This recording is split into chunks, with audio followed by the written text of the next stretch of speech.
The sound of breaking glass echoed through the empty parking garage as Marcus lunged forward, catching his boss just before he collapsed onto the pavement. The company's most important client contract was tucked under his arm, and tomorrow's presentation, the one that could save or sink the entire firm, was less than 9 hours away. Marcus had a choice to make, and in that split second, his decision would alter the course of both their lives in ways neither man could possibly imagine. If you're enjoying this story of unexpected kindness and life-changing consequences, please hit that like button and subscribe to see more compelling human stories that remind us how a single moment of compassion can transform everything. Marcus Jenkins hadn't planned on becoming a hero that night. At 34, his life revolved around two things: his 7-year-old daughter Lily and keeping his job at Westbrook Financial to provide for her. Since losing his wife to cancer 3 years ago, he'd been walking a tightrope, balancing single parenthood with the demands of a cutthroat corporate environment under the tyrannical leadership of Richard Westbrook. Richard was notorious throughout the company for his brilliance in business and his equally impressive capacity for alcohol. Most employees kept their distance, but as Richard's executive assistant, Marcus didn't have that luxury. He'd learned to navigate his boss's mood swings, cover for his absences, and clean up his messes, both literal and figurative, all while swallowing his pride and remembering that Lily's future depended on this paycheck. That Thursday night had started like any other. Marcus had stayed late to prepare for tomorrow's presentation to Global Investments, a potential client whose business could pull Westbrook Financial back from the brink of collapse after a disastrous quarter. The company's survival, and the jobs of its 300 employees, hinged on landing this account. Just as Marcus was packing up to relieve Mrs. Patel, the elderly neighbor who watched Lily after school, his phone buzzed with a text from Richard: "Need help. Garage level B. Now." Marcus found his boss slumped against his Maserati, reeking of whiskey, barely able to stand. The presentation materials were scattered around him, and he'd apparently been sick on his custom suit. "I'm fine," Richard slurred, attempting to straighten his tie and failing spectacularly. "Just need to get home and sleep it off before tomorrow." Marcus felt a familiar surge of resentment.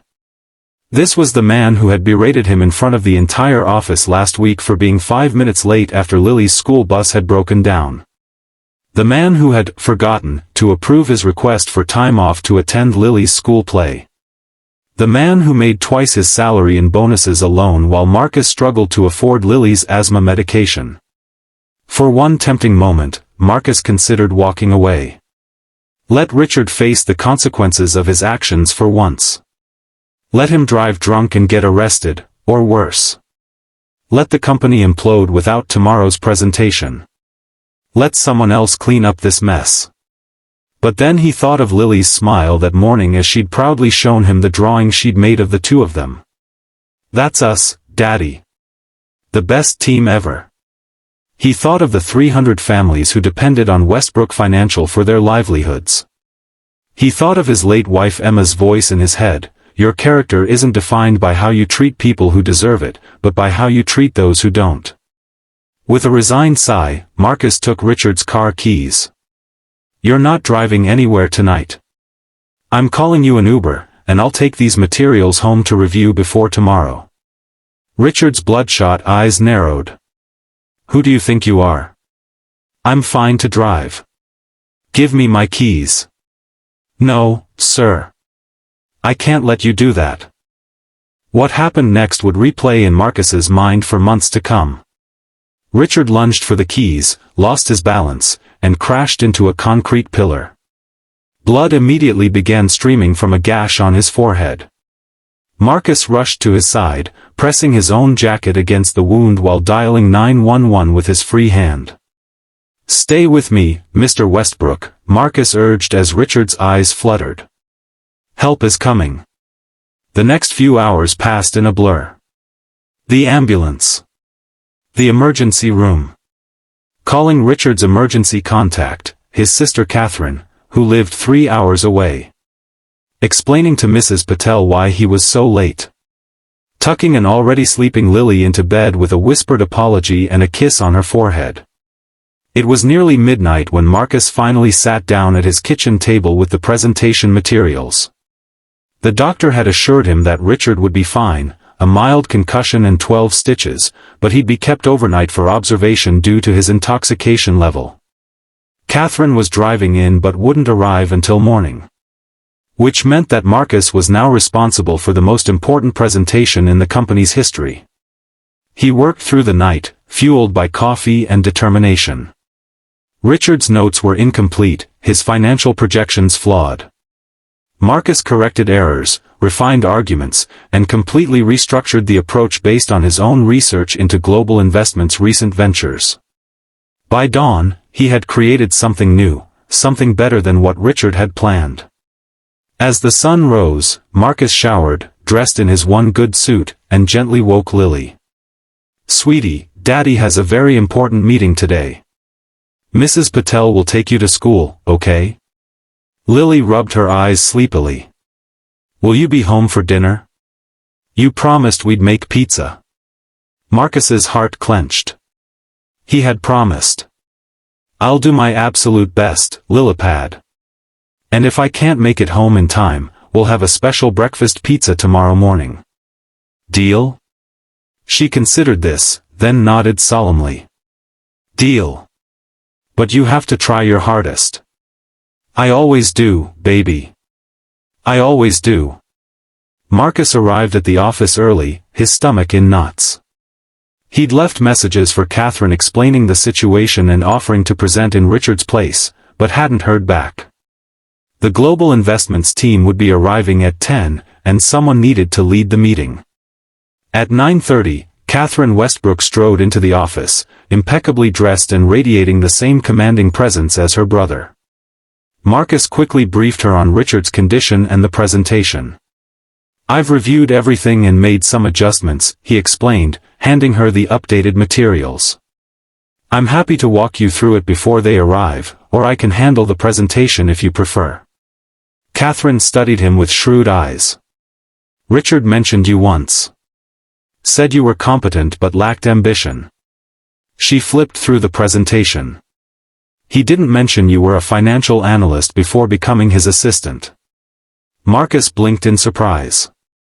He'd never told Richard about his previous career, the one he'd abandoned when Emma got sick and he needed more flexible hours and better health insurance.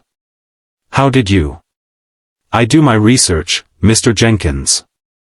Now, tell me why I should let you present to global investments instead of rescheduling." Marcus took a deep breath. "Because I know this material inside and out. Because I've been tracking Global's investments for months and have identified opportunities your brother missed. Because I have everything to lose if this fails, and so does everyone else who works here." Catherine's expression remained unreadable. "And if I say no? Then I'll support whoever you choose and do everything I can to help them succeed." A hint of a smile touched her lips. "Interesting." Richard would have threatened to quit. She handed the presentation back to him. "The room is yours, Mr. Jenkins. Don't make me regret this." The next 2 hours were the most intense of Marcus's professional life. He presented to the global investments team with a confidence he hadn't felt in years, fielding questions with ease and demonstrating a depth of knowledge that clearly impressed the potential clients. When he finished, their CEO, Elaine Winters, actually applauded. "Refreshing to see such thorough analysis," she remarked. "We'll be in touch very soon, Mr. Jenkins." As the global team departed, Catherine approached him. "My office. Now." Marcus followed her, mentally preparing for termination. He'd gone over Richard's head, essentially hijacked the presentation, and revealed his boss's embarrassing condition to a major client. Any one of those actions could be grounds for dismissal. Catherine closed the door behind them and took a seat behind Richard's desk. "Sit down, Mr. Jenkins." Marcus remained standing. "With all due respect, Ms. Westbrook, if you're going to fire me, I'd prefer to hear it on my feet." "Fire you?" She laughed, a sharp, startling sound. "Why would I fire the man who just saved this company? Before Marcus could respond, his phone rang, Lily's school. His heart dropped as he answered. Mr. Jenkins? This is Nurse Reyes. Lily had an asthma attack during recess. She's stable now, but you need to come pick her up and take her to her doctor. I'll be right there, Marcus promised, already moving toward the door. He turned to Catherine. I'm sorry, but my daughter. Go, she said simply. Family comes first. We'll continue this conversation tomorrow. Marcus spent the rest of the day at the pediatrician's office and then at home with Lily, making the promised pizza for dinner and reading her extra stories at bedtime. His phone remained suspiciously quiet, no angry texts from Richard, no follow-up from Catherine. The uncertainty gnawed at him, but Lily's needs took precedence. The next morning, after ensuring Lily was feeling better and arranging for Mrs. Patel to check on her during the day, Marcus headed to the office, prepared for whatever consequences awaited him. He found Richard in his office, a bandage on his forehead, looking surprisingly sober and subdued. Catherine sat beside him, both of them reviewing documents that Marcus recognized as his presentation. Jenkins, Richard said, gesturing for him to enter. Close the door. Marcus complied, standing tall despite his racing heart. Mr. Westbrook, about the other night. Richard held up a hand. Catherine told me everything. How you prevented me from driving drunk. How you got me medical attention. How you stepped in for the presentation. He paused, visibly uncomfortable. And how you apparently impressed Global Investments enough that they called this morning to accept our proposal, with one condition. Marcus waited, confused. They want you to be their primary contact, Catherine explained. They were quite insistent. Richard cleared his throat. Which brings us to why we called you in. Catherine and I have been discussing the future of Westbrook Financial. I've come to recognize that I have some personal issues to address. What my brother is trying to say, Catherine interjected, is that he's checking into rehab today for 90 days, and we need someone to run the company in his absence. Marcus stared at them, certain he'd misheard. And you want my recommendation? Richard actually laughed. No, Jenkins. We want you to do it. The next hour was a blur of information. Richard was appointing Marcus as acting CEO during his treatment. His salary would triple immediately. He would have the authority to restructure departments, implement new policies, and essentially remake the company as he saw fit. But why me? Marcus finally asked. I'm just your assistant. An assistant with an MBA from Wharton who was on track to make partner at Deloitte before leaving to care for his wife, Catherine replied. Yes, we did our homework. Richard looked him in the eye for perhaps the first time in their 3 years working together. You could have left me in that garage. You could have let me destroy myself and this company. Most people would have. But you didn't. That says something about who you are. Marcus thought of Lily, of the opportunities this would create for her. No more struggling to pay for her medications. The ability to move to a better school district. College savings. I have one condition, he said firmly. I need flexibility for my daughter. She comes first, always. Done, Catherine agreed immediately. In fact, we're converting the unused office next to yours into a children's area. For days when school is closed or she's not feeling well. Richard extended his hand. Do we have a deal, Mr. Jenkins? As Marcus shook his boss's hand, he couldn't help but think of how differently things might have turned out if he'd made a different choice that night in the garage. If he'd walked away instead of helping. If he'd chosen resentment over compassion. One act of kindness, even to someone who hadn't earned it, had changed everything. 6 months later, Westbrook Financial was thriving under Marcus's leadership. Richard returned from rehab a changed man, supporting Marcus's vision rather than reclaiming control. Lily had her own special corner in the office, complete with books and art supplies, where she spent occasional afternoons helping Daddy with important business stuff. And on the anniversary of the night in the garage, Marcus received a small package from Richard. Inside was a set of keys, not to a car, but to a house. A note explained that it was in Lily's school district, 10 minutes from the office, with a backyard for her to play in and a study where Marcus could work from home when needed. The note read simply, "Some debts can never be repaid, but that doesn't mean we shouldn't try. Thank you for saving more than just my life that night. Sometimes the greatest turning points come disguised as impossible choices. Sometimes the kindness we show to others, even those who may not deserve it, returns to us in ways we could never imagine. And sometimes, the simple act of doing what's right, even when it's difficult, can transform not just one life, but many." If this story touched your heart, please like and subscribe for more powerful stories about how compassion and integrity can change lives in unexpected ways. Remember that your actions matter. You never know when a single moment of kindness might be the beginning of something extraordinary. "Congratulations, Mark," Victoria said as they left the building together. "I told them you were the right choice from the beginning."